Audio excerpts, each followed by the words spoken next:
universitaires qu'il est difficile de faire des meetings au Cameroun. C'est vrai. Les préfets régulent l'ordre des meetings en interprétant la loi et en l'appliquant selon les humains. Ça n'a jamais empêché ceux qui veulent faire les meetings au Cameroun de les faire.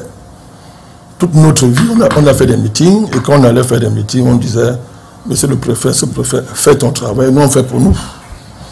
On bagarrait, souvent on arrachait même les galons des policiers, on rentrait avec ça au siège, on gardait, etc. On bagarrait. Mais on faisait, comme on fait les meetings, on fait. Il y a eu des moments au Cameroun où les sous-préfets ne s'hasardaient même pas interdits parce que ils venaient négocier simplement les itinéraires, etc. Pourquoi? Parce que le peuple sortait. Les meetings sont faits, l'homme politique convoque des meetings, mais s'il n'y a pas les populations, vos meetings ne servent à rien. Donc en fait, les meetings sont le fait d'un peuple mobilisé, des populations mobilisées. Donc ce n'est pas le sous-préfet. Le sous-préfet ne peut pas interdire les meetings quand les populations veulent faire un meeting. Ça, c'est ce que je voulais dire. Mais maintenant, le docteur Soma a raison de dire que le sous-préfet, les autorités administratives appliquent la loi en fonction de l'interprétation qu'ils font de la loi. Ça, c'est pour s'amuser un peu. Mais allons dans le fond des choses maintenant. Je voulais rappeler que M. Kamto, quand il était au gouvernement, on interdisait les manifestations dans ce pays.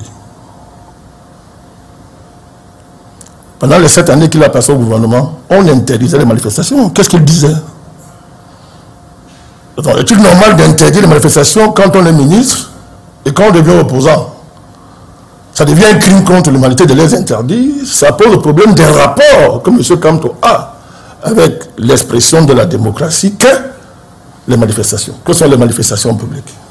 Vous ne pouvez pas être au gouvernement, le gouvernement interdit les manifestations, réprime les manifestations. Je ne veux pas convoquer ici les événements de 2008.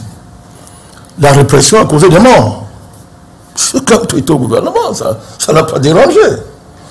Donc, ce rapport extrêmement mesquin quant à la valeur qu'on accorde aux manifestations pose un problème.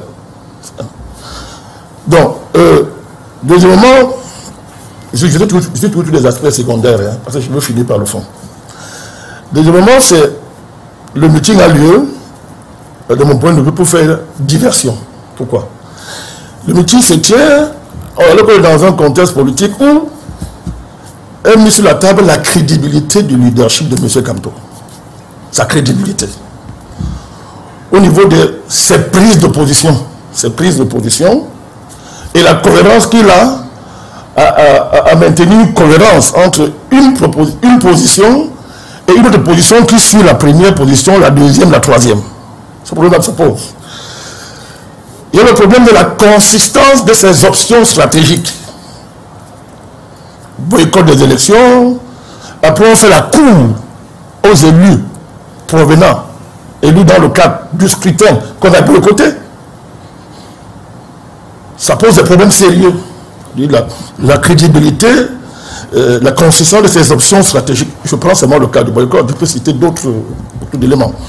On peut mettre sur la table l'ambiguïté qu'il y a entre l'option légaliste et les tentations insurrectionnelles qu'on masque derrière le mot résistance. Ce sont des ambiguïtés en termes d'options stratégiques qui aujourd'hui, à la veille de l'élection présidentielle, sont devenues un problème sérieux quant à la crédibilité de l'homme politique qu'il est et la consistance de ses options stratégiques. Enfin, il y a la nature du parti. Avons-nous affaire à une organisation crypto-terroriste ou on a affaire à un parti politique? Vous n'avez qu'à voir l'hyper-violence dans les réseaux sociaux que des affiliés de ce parti infligent à ceux qui ne pensent pas comme eux.